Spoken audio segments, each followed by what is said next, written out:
Cilvēki svin Ziemassvētkus. Tomēr tie ir no pagānu reliģijas un ir saules dieva dzimšanas diena.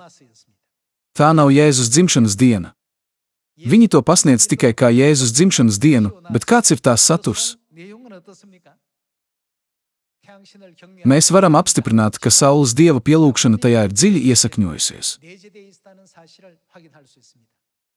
Citas reliģiskās grupas jau par to zina un atzīst. Tas viss ir ierakstīts vēsturē. Viltus svētki iespiedās baznīcā izdzot dieva dzīves svētkus. Vai tagad visa pasaule tos nepraktizē, it kā tie būtu dieva baušļi un noteikumi? Bībele šo situāciju apraksta ar izteicienu, ka Ciāna ir kļuvusi pamesta un iznīcināta. Izpētīsim to, lasot Daniela 7. nodaļas 24. pantu. 10 ragi nozīmē, no šīs valsts celsies 10 ķēniņi un vēl viens pēc tam.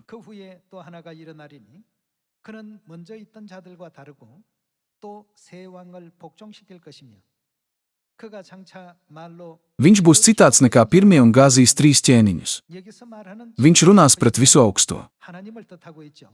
Šeit visu augstais norāda uz Dievu. Kurš runā pret Dievu?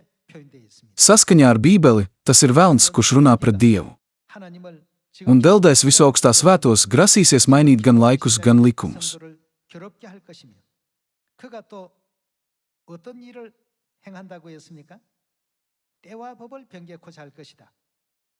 NLT Bībelē ir rakstīts, viņš mēģinās mainīt viņu svētos svētkus un likumus. Ir pravietots, ka Sātans mēģinās mainīt Dieva svētkus un viņa dzīves likumus. Tāpat kā tas bija pravietots Bībelē, Dieva dzīves likumi, jaunās derības patiesības, sāka pazust viens pēc otra. Starp Dieva 10 baušļiem 4. bauslis un piemini sabata dienu, ka tu to svētī, tika mainīts uz piemini, ka tā kunga dienu tu svētī. Tas ir skaidri parādīts viņu izdotajā grāmatā. Šādā veidā Sātans ir mainījis Dieva svētkus un visus dzīves likumus. Pravietis Jesaja bija aprakstījis šo situāciju. Viņš rakstīja, Ciāna ir izpostīta. 51. nodaļas 3. pantā ir rakstīts. Gan kungs mierinās Ciānu, viņš mierinās tās drupas. Tas, ka Ciāna ir izpostīta, norāda, ka Dieva svētki ir pazuduši un tika atcelti.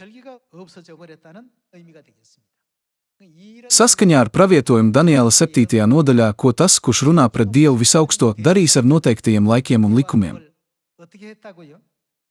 Ir pravietots, ka viņš mainīs Dieva noteiktos laikus un likumus. Dievs par to paredzēja caur pravieti Danielu. Vai tad Ciāna paliks izpostīta uz visiem laikiem, vai Ciāna tiks atjaunota?